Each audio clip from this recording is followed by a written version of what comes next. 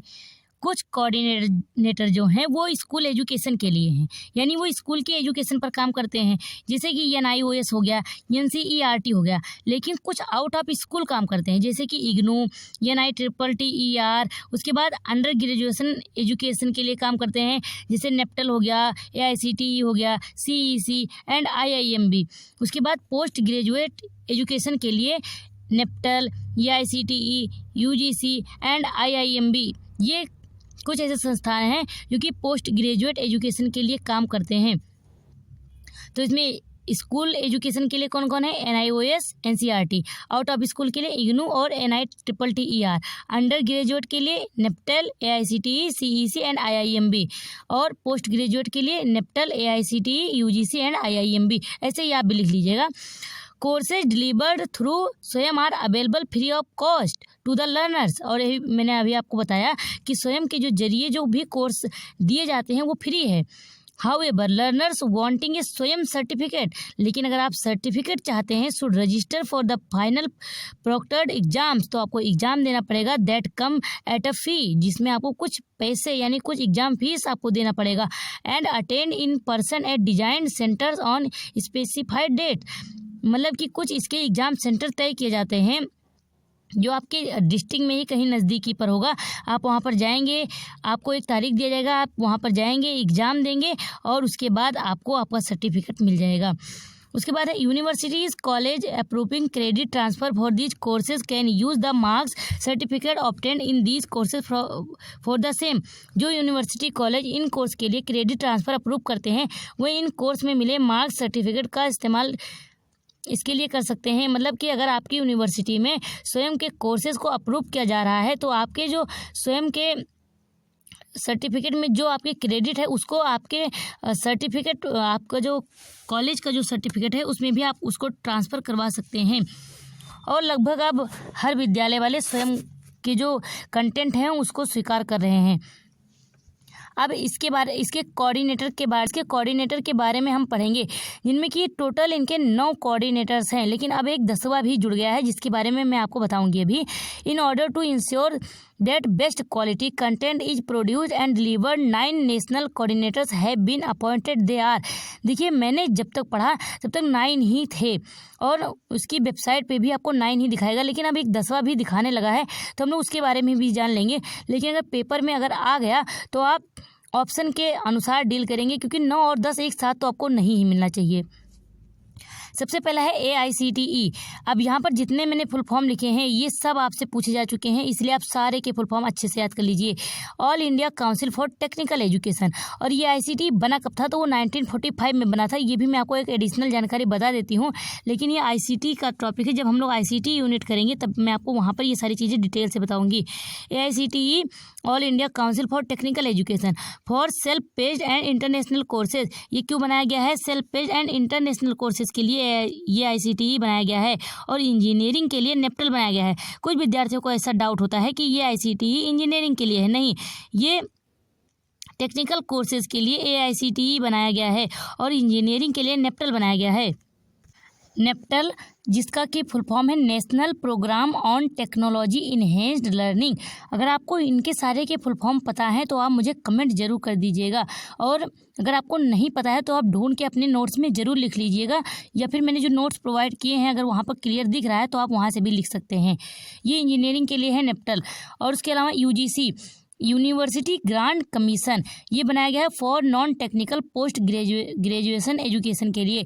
Then है CEC consortium for educational communication for under graduate education के लिए ये है। उसके बाद NCERT national council of educational research and training, इसका फुल फॉर्म है, जो कि स्कूल एजुकेशन के लिए बनाया गया है। और NIOS भी आपका स्कूल एजुकेशन के लिए है, जिसका फुल फॉर्म होता है National Institute of Open Schooling. Then है IGNOU Indira Gandhi National Open University, ये for out of school students के लिए है। उसके बाद है IIMB Indian Institute of Management Bangalore, ये मैनेजमेंट स्टडीज़ के लिए बनाया गया है। एंड है NITTR, national Institute of technical teachers training and research, ये टीचर ट्रेनिंग प्रोग्राम के लिए बनाया गया है। मैंने आपको 9 के 9 कोऑर्डिनेटर बता दिए हैं विथ फुल फॉर्म और उनका वर्क क्या है, आप भी ऐसे ही नोट कर लेंगे, आप बहुत ही हेल्प होगा आपका यहाँ से। और आपको पब्लिश हुए थे, इनका आप ईयर ज़रूर लिख लेंगे अपने नोट्स में और मुझे भी कमेंट सेक्शन में बताएंगे ताकि मुझे पता चले कि आप कुछ काम करते हैं खुद से या नहीं करते हैं। उसके बाद जो 10वां जोड़ा गया है वो है INI, mentioned as 10th coordinator.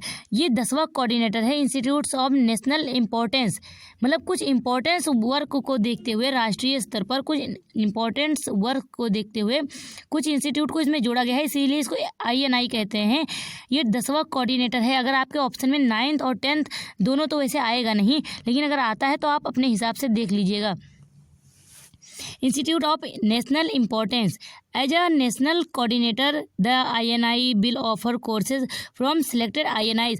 जो आपके जो INI हैं उसमें 2 मुख्य इंस्टीट्यूट जोड़े गए हैं, जिसमें कि पहला आपका AMU यानी Aligarh Muslim University Aligarh and Banaras Hindu University यानी BHU वाराणसी का है, जिसको कि 10वें कोऑर्डिनेटर INI के अंतर्गत में रखा गया है। और आप के पेपर में अगर आएगा तो 9 या 10 दोनों कोऑर्डिनेटर नहीं आएगा, दोनों में से एक ही आएगा। ठीक है, सबसे ज़रूरी है आप फुल फॉर्म याद कर लीजिए। फिर है अगला स्वयं प्रभा। द स्वयं प्रभा इज ये ग्रुप ऑफ 40 DTH चैनल। पहली बात तो कितने चैनल होते हैं आप ये याद रखिए, 40 DTH चैनल हैं, devoted to telecasting of high quality educational programs on 24/7 basis using the GSAT 15 satellite। यानी कि स्वयं प्रभा जो है वो 40 DTH चैनल का समूह है। ये जो चैनल्स हैं वो आपके टीवी पर आते हैं। अगर आपके यहाँ पर DTH लगा हुआ है तो आपके यहाँ टीवी पर ये चैनल्स आते हैं। DTH का फुल फॉर्म होता है डायरेक्ट टू होम। ये 24 घंटे और 7 दिन ये जो हैं एजुकेशनल प्रोग्राम प्रोवाइड किए जाते हैं विथ हाई क्वालिटी, और ये यूज़ करते हैं GSAT 15 सैटेलाइट का। आपसे क्वेश्चन में जब पूछा जाता है तो वहाँ GSAT 15 की जगह GSAT 30 कर देता है, तो नहीं, ऐसा नहीं है। GSAT 15 सैटेलाइट का यूज किया जाता है स्वयं प्रभा के DTH चैनलों के लिए, ये आप याद रखेंगे। इस पर कुछ ज़रूरी बातें मैं आपको बता रही हूँ, आप बहुत ध्यान से सुनिएगा।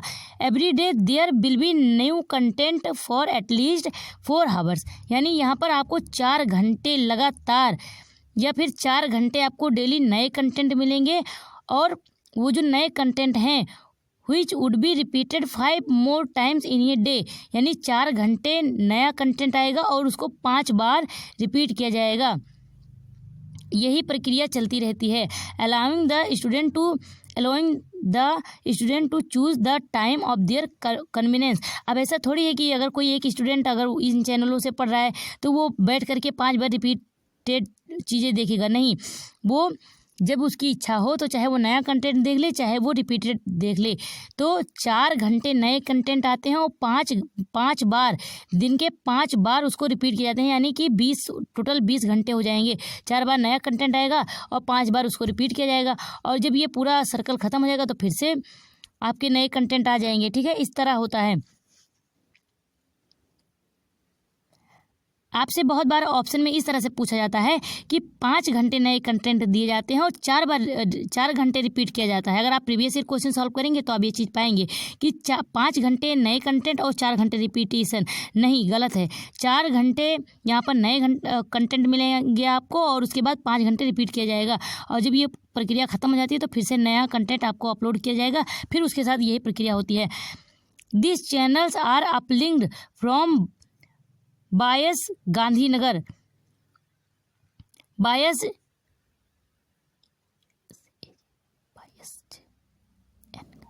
The channels are uplinked from BISAG N Gandhinagar, यानी ये जो चैनल्स हैं वो बायस्ड यन गांधीनगर से अपलिंक हैं। ये भी आपसे पूछा गया। यहाँ पर जितने चीज़ें आपको हाईलाइटेड दिख रही हैं ये इन सबसे प्रश्न बने हुए हैं।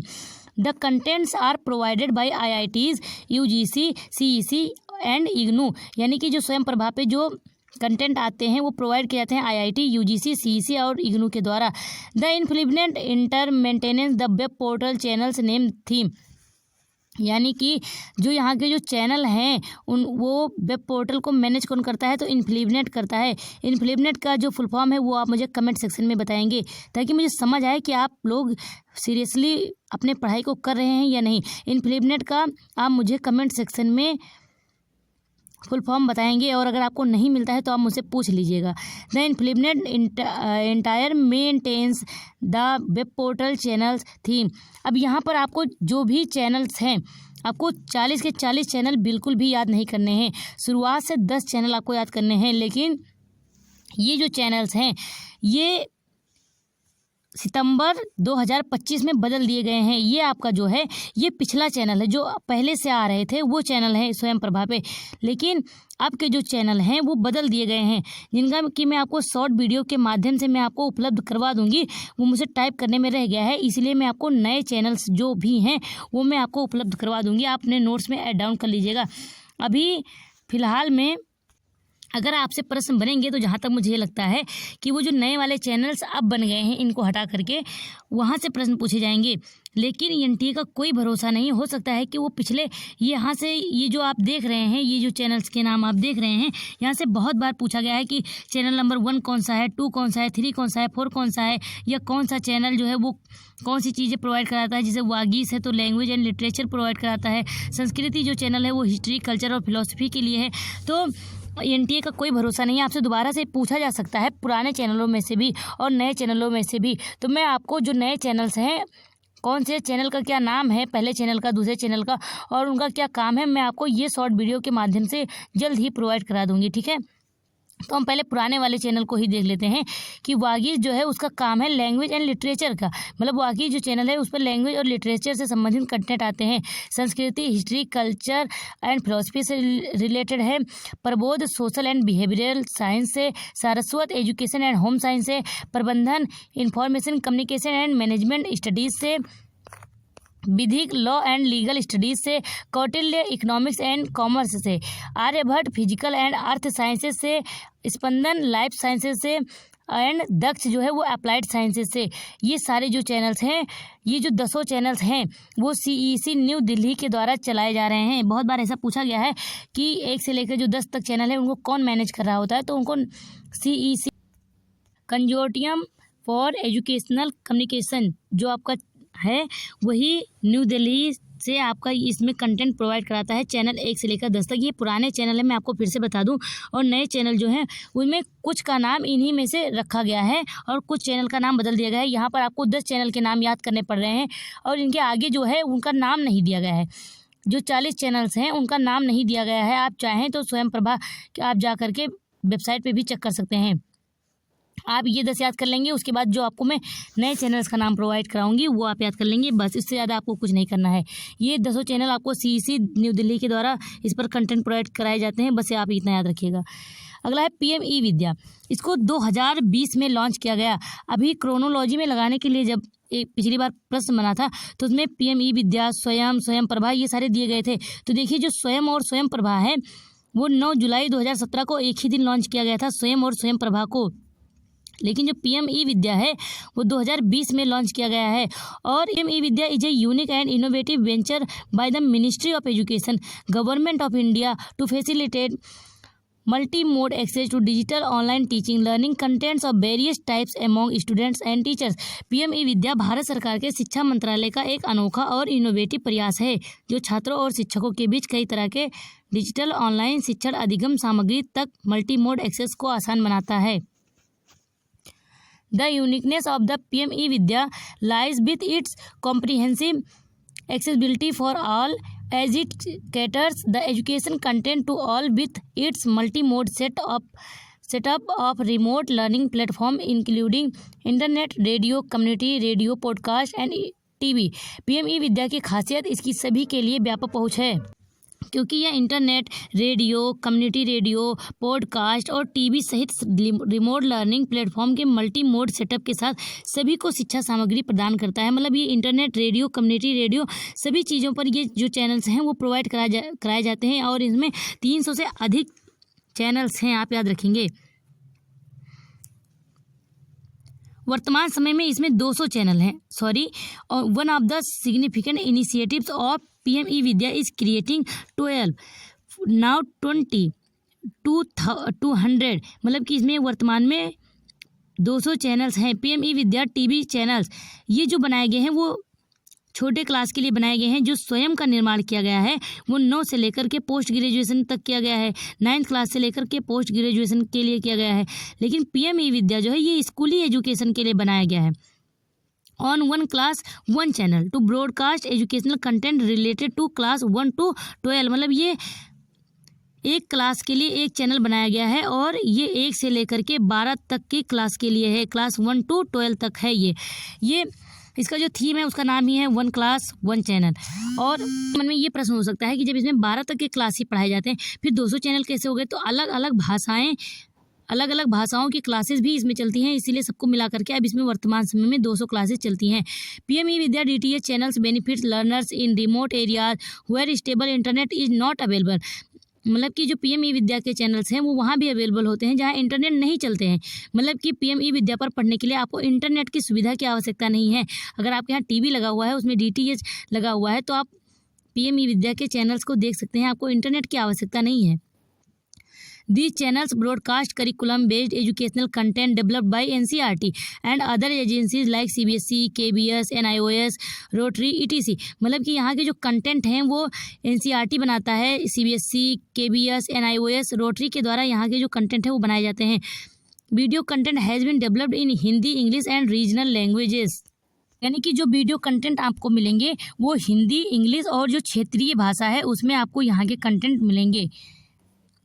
अगला है एक प्रोग्राम जिसको चलाया गया है जिसका नाम है साथी, जिसका फुल फॉर्म है self assessment test and help for entrance exams, मतलब कि विद्यार्थियों के एंट्रेंस एग्जाम में मदद करने के लिए ये प्रोग्राम बनाया गया है साथी, जिसका फुल फॉर्म आप याद रखेंगे। इसमें टोटल 7 चैनल्स हैं। जैसे कि सबसे पहला जो चैनल है उसका नाम है साथी इंजीनियरिंग, यानी जो विद्यार्थी इंजीनियरिंग की तैयारी करना चाहते हैं वो साथी 1 के चैनल से जुड़ जाएंगे और उनको वहाँ पर इंजीनियरिंग की तैयारी कराई जाएगी, मतलब इंजीनियरिंग के जो आपका एंट्रेंस होता है उसकी तैयारी कराई जाएगी। और साथी 2 चैनल जो है वो मेडिकल के लिए है, साथी 3 जो है वो लॉ के लिए है, साथी 4 एग्रीकल्चर, साथी 5 SSC, साथी 6 बैंक के लिए और साथी 7 जो है वो RRB यानी रेलवे के लिए है। अगर आप इनमें से किसी भी एंट्रेंस की तैयारी कर रहे हैं तो आप इन चैनल्स के साथ जुड़ सकते हैं। अगला है हमारा teaching support system. Teaching support system क्या होता है? टीचिंग सपोर्ट सिस्टम वो होता है जो टीचिंग को बेहतरीन बनाने के लिए सपोर्ट करे, वही सिस्टम को हम लोग कह सकते हैं टीचिंग सपोर्ट सिस्टम। कोई भी टीचिंग तरीका या चीज़ जो टीचर को स्टूडेंट्स को असरदार तरीके से पढ़ाने की क्षमता बनाने में मदद करती है, वही टीचिंग सपोर्ट सिस्टम या टीचिंग एड कहलाता है। सबसे पहले हम देखेंगे ट्रेडिशनल टीचिंग सपोर्ट सिस्टम, जैसे कि ब्लैक बोर्ड हो गया। ब्लैक बोर्ड जो आप देखेंगे वो ट्रेडिशनल टीचिंग सपोर्ट सिस्टम में आएगा। इसको 1987 से लेकर के 88 के बीच में बनाया गया था। और ये प्रश्न बन चुका है कि जो ब्लैक बोर्ड मिशन था इसको कब बनाया गया था, कौन सी NEP के तहत बनाया गया था? तो टोटल 3 NEP बन चुके हैं अभी तक को लेकर। एक 68 में आया था, एक 86 में आया था और एक 2020 में आया, यानी 2020 में आया। तो जो हमारा NEP जो था वो 1986 में आया था, उसी में ही हमारा ब्लैक बोर्ड बना था। ये क्यों बनाया गया था? ये सभी प्राइमरी स्कूलों को कम से कम जरूरी सुविधाएं, जैसे हर क्लास के लिए कम से कम 1 कमरा, 2 टीचर, लड़कियों और लड़कों के लिए अलग अलग टॉयलेट, सही TLM वगैरह देने से संबंधित है।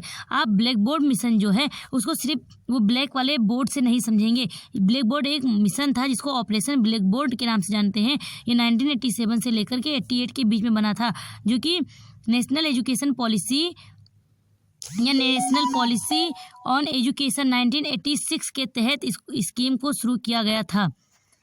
अगला है जो कि ट्रेडिशनल टीचिंग सपोर्ट सिस्टम में ही आएगा, जैसे कि चौक हो गया, चार्ट्स हो गया, picture, posters, text books, maps, globes, flash cards, flip charts, worksheet, ये सारी जो चीज़ें हैं वो आपके ट्रेडिशनल में आती हैं। इसके अलावा अब हम पढ़ेंगे मॉडर्न टीचिंग सपोर्ट सिस्टम, जिसमें कि वाइट बोर्ड्स आते हैं। कौन से वाले वाइट बोर्ड्स? जो आजकल यूज किए जाते हैं लगा के क्लास में, वो नहीं, जिस पर कि प्रोजेक्टर की सहायता से पढ़ाई होती है, वो वाले white boards modern teaching support system में आते हैं। Computers, reader, podcast, online encyclopedia, ये सारे मॉडर्न टीचिंग सपोर्ट सिस्टम के अंतर्गत में आते हैं।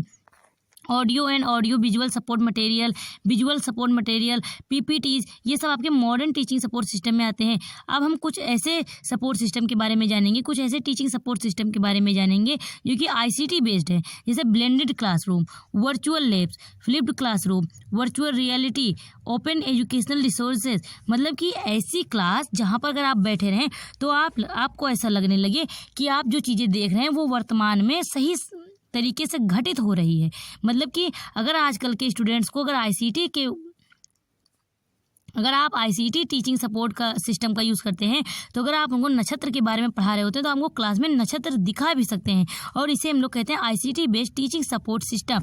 और उसके बाद अगला है एजुसेट को लॉन्च किया गया था इसरो के द्वारा, यानी इंडियन स्पेस रिसर्च ऑर्गेनाइजेशन के द्वारा। इसको हम लोग GSAT 3 के नाम से भी जानते हैं। और एजुसेट जो है इसको कब लॉन्च किया गया था, तो इसको सन 2004 में लॉन्च किया गया था। ये भी आपसे प्रश्न में पूछा जा चुका है कि एजुसेट को कब लॉन्च किया गया, तो एजुसेट को जो है 2004 में लॉन्च किया गया था। एजुसेट को इंडियन स्पेस रिसर्च ऑर्गेनाइजेशन ने डिस्टेंस लर्निंग को संभव बनाने के लिए लॉन्च किया था। इस पहल की तारीफ की गई क्योंकि यह दिखाता है कि भारत सरकार विकास के लिए उपलब्ध हर संसाधन का इस्तेमाल करने के लिए तैयार है। एजुसेट जो है इसको GSAT 3 के नाम से भी जाना जाता है। स्कूल लेवल से लेकर हायर एजुकेशन तक दूरस्थ क्लासरूम यानी कि डिस्टेंस क्लासरूम शिक्षा के लिए ये बनाया गया है एजुसेट को। अगला है this was the first dedicated educational satellite. तो इस बात को आप बहुत ही गौर से सुनेंगे कि ये पहला डेडिकेटेड एजुकेशनल सैटेलाइट था जिसने देश को एजुकेशनल मटेरियल देने के लिए क्लासरूम में सैटेलाइट आधारित 2-वे कम्युनिकेशन प्रदान किया है। उसके बाद हम देखेंगे assessment is a process of collecting, reviewing and using data for the purpose of improvement in the current performance. यानी कि असेसमेंट मौजूदा परफॉर्मेंस में सुधार के उद्देश्य से डेटा इकट्ठा करने, रिव्यू करने और इस्तेमाल करने की प्रक्रिया है। डायग्नोस्टिक क्या होता है? डायग्नोस्टिक जैसे कि अगर मैं आपको पढ़ा रही हूँ और अगर आपको कोई प्रॉब्लम आ जाए और मैं ये जानने का प्रयास करूँ कि आपकी वीकनेस क्या है, क्या आपको प्रॉब्लम आ रही है, तो जब मैं आपके कमजोरियों को पहचानने की कोशिश करूँ और आपके assessment is a process of collecting, reviewing and using data for the purpose of improvement in the current performance. Assessment मौजूदा परफॉर्मेंस में सुधार के उद्देश्य से इकट्ठा करने, रिव्यू करने और इस्तेमाल करने की प्रक्रिया है। देखिए, जब भी बात असेसमेंट की आती है तो असेसमेंट इसलिए किया जाता है ताकि जो आपका रिजल्ट खराब आ रहा है उसको सुधारा जा सके। सुधारने की एक प्रक्रिया को ही हम लोग असेसमेंट कहते हैं। सबसे पहला है डायग्नोस्टिक, जिसमें हम प्रॉब्लम को आइडेंटिफाई करते हैं कि बच्चा क्यों नहीं सीख पा रहा है, क्या उसकी वीकनेसेस हैं, और उसमें हम लोग उनकी इम्प्रूव लर्निंग यानी कि उनके सीखने में सुधार करते हैं। उसके बाद है फॉर्मेटिव यानी कि मॉनिटरिंग लर्निंग। फॉर्मेटिव वो होता है जब अभी आपका पूरा कोर्स ख़त्म नहीं हुआ है लेकिन बीच में अगर आपको समस्या आ रही है पढ़ने में तो आपके स्किल्स को चेक किया जाए, आपके रिजल्ट को बीच में आपका टेस्ट लेकर के चेक किया जाए और उसके बाद आपके सीखने पर निगरानी रखी जाए। इसे ही हम लोग कहते हैं फॉर्मेटिव। अब इसके बाद आता है प्रोसेस ओरिएंटेड होता है। जो हमारा असेसमेंट होता है वो प्रोसेस ओरिएंटेड होता है। Provide feedback on performance and areas of improvement. Ongoing process होता है। एब्सोल्यूट यानी help student to learn from each other. इन सारे चीज़ों के लिए हम लोग असेसमेंट करते हैं। अब इसके बाद आता है evaluation is described as an act of passing judgement on the basis of set of standards. अब आप देखिए, एक होता है शब्द असेसमेंट और एक शब्द होता है इवेल्युएशन। असेसमेंट बीच में किया जाता है ताकि अगर आप कोई गलती कर रहे हैं तो आपको बताया जाए कि आप कहाँ गलती कर रहे हैं और आप उस चीज़ को सुधार कर सकें। लेकिन जब आपका मूल्यांकन किया जाता है तो वो अंतिम प्रोसेस होता है, उसके बाद आप सुधार नहीं कर सकते हैं। जैसे कि आपका UGC नेट का जब बीच में आपका आता है आंसर की, तो उसमें जो क्वेश्चन गलत होते हैं या फिर जो क्वेश्चन का आंसर गलत दिया जाता है तो हम लोग उस पर करते हैं चैलेंज, मतलब उसको वो कह सकते हैं फॉर्मेटिव प्रोसेस होता है। लेकिन जब लास्ट में हमारा फाइनल आंसर किया जाता है तो हम लोग कुछ नहीं कर सकते हैं, मतलब वो समेटिव होता है। समेटिव मतलब एंड ऑफ द सेमेस्टर या एंड ऑफ द एग्जामिनेशन। जब एग्जाम के बाद कोई प्रोसेस किया जाता है उसको समेटिव कहते हैं, लेकिन जब ड्यूरिंग द कोर्स होता है, ड्यूरिंग द क्लास होता है, उसे हम लोग फॉर्मेटिव कहते हैं। अगर आप असेसमेंट कर रहे हैं तो आप चीज़ों में सुधार कर सकते हैं, लेकिन अगर आप मूल्यांकन कर रहे हैं तो आप उसमें कोई सुधार नहीं कर सकते हैं। और ये जजमेंटल होता है, सिर्फ जज सुनाने वाला। जैसे आपका जब पेपर हो जाता है, आपका रिजल्ट आता है, तो वो सिर्फ जजमेंटल होता है, उसमें आप कुछ चीज़ें चेंज नहीं कर सकते हैं। समेटिव यानी मेकिंग डिसीजन, आप डिसीजन ले सकते हैं कि उसके बाद आपको क्या करना है, लेकिन अब आप उसके बाद कुछ चीज़ें बदल नहीं सकते हैं। प्रोडक्ट ओरिएंटेड होता है हमारा मूल्यांकन। Determine the extent to which objectives are achieved, it provides closure। ये कंपेरेटिव होता है, make student to complete with each other.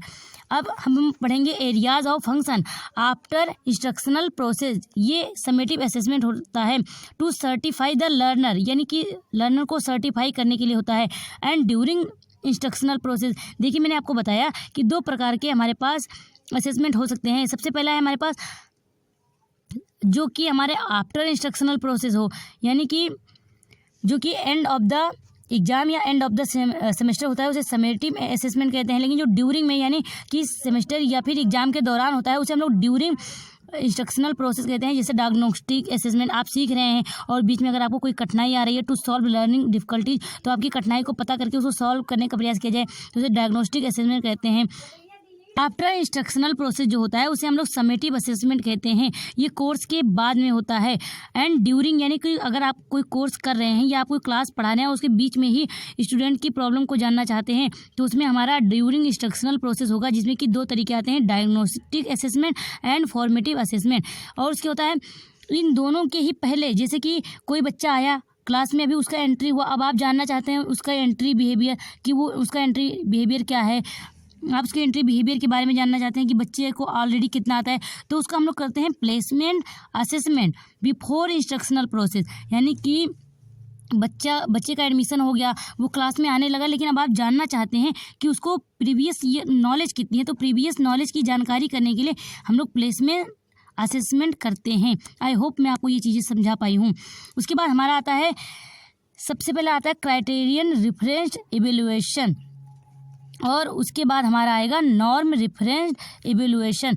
जब आप इसका नोट्स बनाएं तो मैं आपको ये सजेस्ट करूँगी कि आप बीच में लाइन खींच के एक तरफ CRT लिख लीजिए, एक तरफ NRT लिख लीजिए। यानी एक तरफ क्राइटेरियन रिफरेंस इवेल्युएशन लिखिए और दूसरा नॉर्म रिफरेंस इवेल्युएशन लिखिए, और फिर आपको इसका जो डिफरेंस है वो बहुत अच्छे से समझ में आएगा। Criterion different evaluation assess and individuals performance against and predetermined standard और set of criteria rather than comparing them to the performance of others. यानी क्राइटेरियन डिफरेंट इवेल्युएशन में किसी व्यक्ति के परफॉर्मेंस को पहले से तय स्टैंडर्ड या क्राइटेरिया के सेट के आधार पर आंका जाता है, न कि दूसरों के परफॉर्मेंस से तुलना करके। जैसे कि अगर आप सीटेट का पेपर देने जा रहे हैं और उसका ये नियम है कि अगर आप 90 अंक ले आएंगे तो आप पास हो जाएंगे, तो चाहे आपके 90 अंक आएँ, चाहे आपके 110 अंक आएँ, चाहे आपके 120 अंक आएँ, कोई मतलब नहीं है, मतलब आप पास माने जाएंगे। मैंने आपको ये एक एग्जाम्पल दिया है, इससे आप याद रखेंगे कि वहाँ पर जो टास्क होता है वो पहले से फिक्स होता है कि आपको वहाँ तक पहुँचना है। अगर आप उससे बहुत अच्छा स्कोर कर ले रहे हैं तब भी नहीं, अगर आपका 90 ही आता है तब भी नहीं। मतलब कि वहाँ पर स्टैंडर्ड जो एक होता है वो फिक्स होता है, यानी सेट ऑफ क्राइटेरिया जो होता है वो फिक्स होता है। यहाँ पर स्टूडेंट की तुलना नहीं की जाती है, बस आपको उस लाइन तक पहुँचना है जो कि क्राइटेरिया सेट है।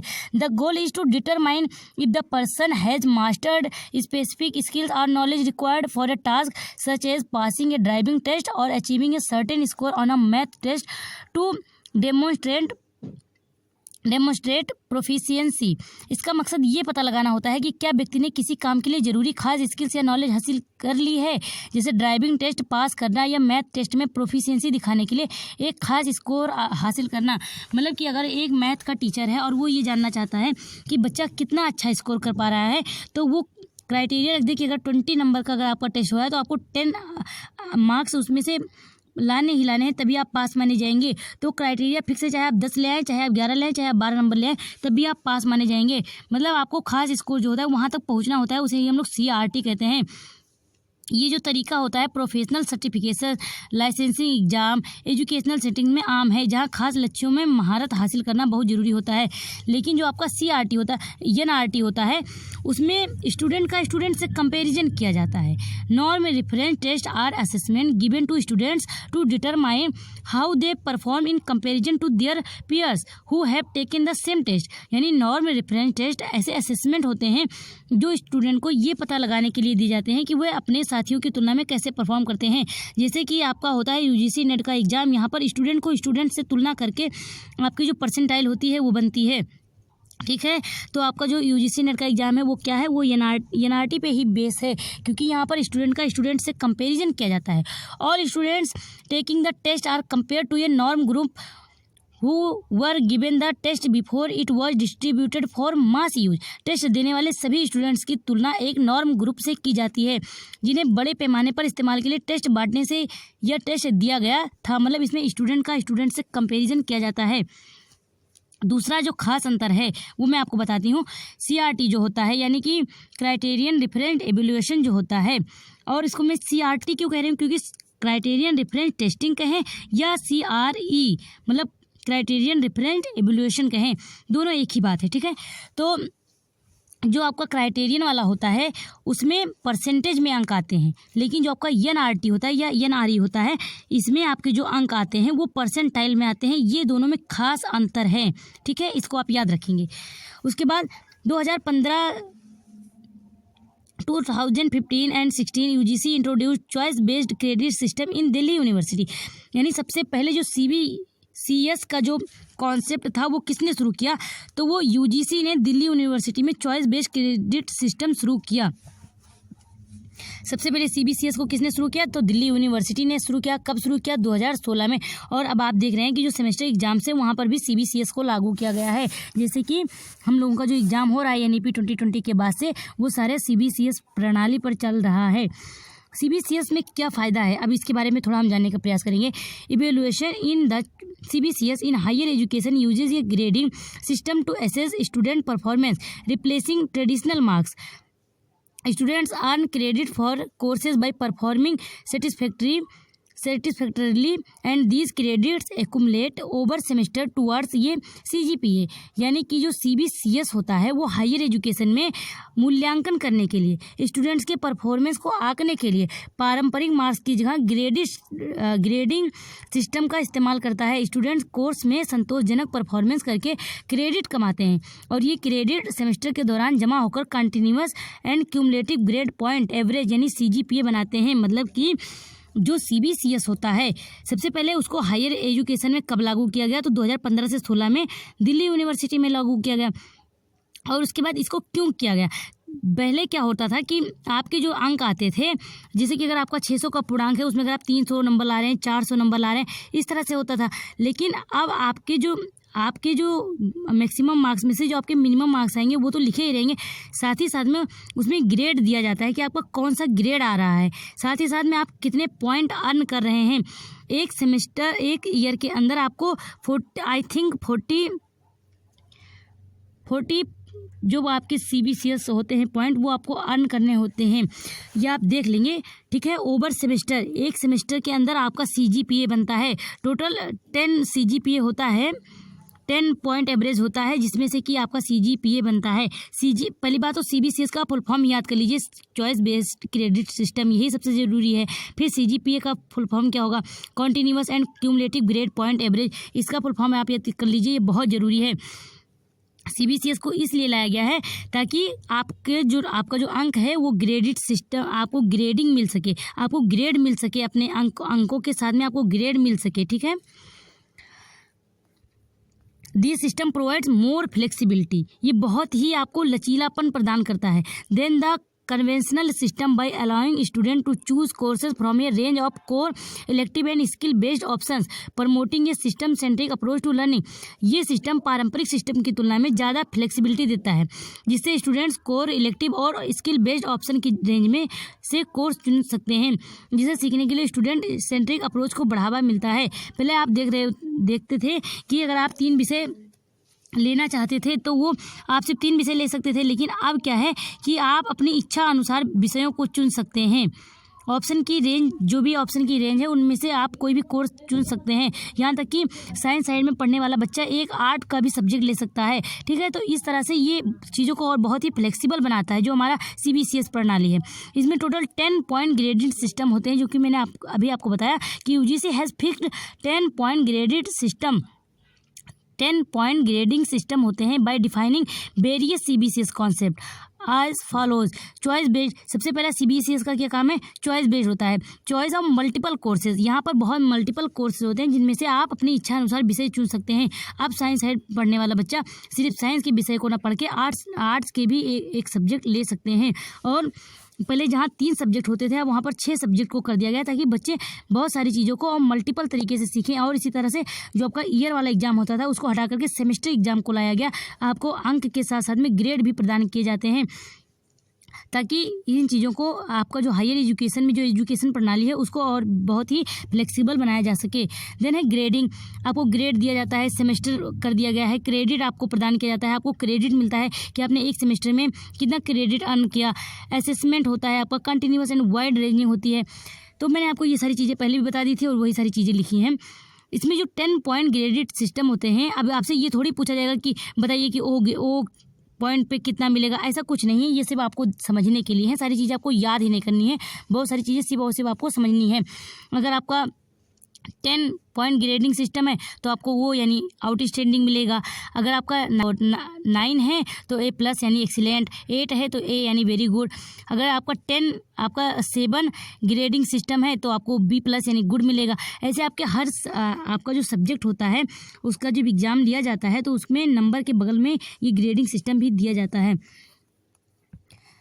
उसके बाद है ऑन डिमांड एग्जामिनेशन। इससे पिछली बार ये क्वेश्चन बना था और ऑन डिमांड एग्जामिनेशन के ऊपर, तो मैं आपको थोड़ा सा बता देती हूँ। ऑन डिमांड जो एग्जामिनेशन होता है ये विद्यार्थी के डिमांड के आधार पर होता है, मतलब कि इसमें कोई फिक्स करिकुलम नहीं होता है कि आपको 1 साल पढ़ना पड़ेगा तब आप पेपर दे सकते हैं, 6 महीने पढ़ना पड़ेगा तब आप पेपर दे सकते हैं, नहीं। ऑन डिमांड एग्जामिनेशन मतलब होता है कि अगर विद्यार्थी किसी सिलेबस को अगर आप 2 हफ्ते में ख़त्म कर पा रहे हैं तो आप 2 हफ्ते बाद जाकर के पेपर दे दीजिए। इससे पिछली बार आपका प्रश्न बना था, इसीलिए मैंने आपको यहाँ पर बता दिया है कि ऑन डिमांड मतलब होता है विद्यार्थी के डिमांड पर पेपर लिया जाए। जब उनको ऐसा लगे कि अगर आपने पेपर दिया, अगर आप सफल नहीं हुए तो आप फिर से जाकर के 1 हफ्ते पढ़ लीजिए या 1 महीना पढ़ लीजिए, आप दोबारा जाकर एग्ज़ाम दे दीजिए। ऑन डिमांड एग्जामिनेशन होता है। और उसके अलावा ये कुछ यहाँ पर इंपॉर्टेंट नाम दिए गए हैं, जैसे बायोलॉजी से जुड़े हुए चार्ल्स डार्विन हैं, सोशियोलॉजी से जुड़े हुए अगस्त कॉम्टे हैं जिनको उनको सोशियोलॉजी का फादर भी कहा जाता है। इकोनॉमिक्स से जुड़े हैरोल्ड जे लस्की हैं, लिंग्विस्टिक्स से जुड़े नोम चॉम्स्की हैं। ये पिछली बार मिलान में प्रश्न दिया गया था, तो मैंने आपको यहाँ पे एडिशनल जानकारी लिख दी है, आप इसको भी पढ़ लीजिएगा। एंजाइटी रिडक्शन से रिलेटेड रिन एंड वॉल्फ हैं, असर्टिव ट्रेनिंग से रिलेटेड वॉल्फ एंड लेजर्स हैं, डायरेक्ट ट्रेनिंग से ल्यूमोस्लोन जुड़े हुए हैं और प्रोग्राम्ड इंस्ट्रक्शन से BF स्किनर जी जुड़े हुए हैं। ये मैंने आपको कल की क्लास में भी बताया था। अब इसके अलावा ये लास्ट स्लाइड है हमारी, जो कि हमें पढ़ना है, e learning content development and MOOCs. E learning content development and MOOCs EPG पाठशाला द्वारा इसको बनाया गया है। 2012 में EPG पाठशाला को शुरू किया गया था। ठीक है, जो EPG पाठशाला है इसको e learning content development MOOCs के इन सभी से मिलकर बनाया गया है। EPG पाठशाला जो है इसको 2012 में शुरू किया गया था, इसको आप याद रखेंगे। अगला है विद्या मित्र, जिसको कि मई 2014 में बनाया गया है, इसको आप इस तरह से याद रखेंगे। उसके अलावा जो हमारा स्वयं है, ये इसका जो कोर्स प्रोवाइड कराता है वो मैसिव ओपन ऑनलाइन कोर्सेज यानी मुफ्त प्रोवाइड कराता है for PG courses. Launch on 9 जुलाई 2017 यानी 9 जुलाई 2017 को स्वयं पहली बार लॉन्च किया गया था। स्वयं और स्वयं प्रभा को एक ही दिन लॉन्च किया गया था, 9 जुलाई 2017 को। ये मैंने आपको पहले भी बता दिया था, वही सारी चीज़ें यहाँ भी लिखी हुई हैं। और इस पर जो कोर्स इसको लॉन्च करने में जो इसमें कोर्सेज उपलब्ध कराता है वो मूक्स कराता है, यानी मैसिव ओपन ऑनलाइन कोर्सेज। और इसको इन्फ्लिपनेट सेंटर मैनेज करता है। आप मुझे इन्फ्लिपनेट का फुल फॉर्म जरूर बताएंगे कमेंट बॉक्स में। ठीक है, तो ये सारी चीज़ें हो गई। और उसके अलावा फस्कान है, जिसका कि फुल फॉर्म है food safety knowledge assimilation network. बस इससे अतिरिक्त जो आपके कॉन्सेप्ट बचे होंगे वो सिर्फ और सिर्फ आपके प्रीवियस ईयर क्वेश्चन के आधार पर आपके हल हो जाएंगे। इससे ज़्यादा आपको टीचिंग एप्टीट्यूड में कुछ भी पढ़ने की आवश्यकता नहीं है। मैंने आपको सारी चीज़ें कवर करा दी हैं। ठीक है, और अगर आपको अभी भी कोई भी समस्या हो कि इसके अलावा क्या हमें किताबें पढ़नी चाहिए, क्या हमें करना चाहिए, तो आप मुझसे कमेंट सेक्शन में पूछ सकते हैं या टेलीग्राम ग्रुप से भी जुड़ करके पूछ सकते हैं। धन्यवाद।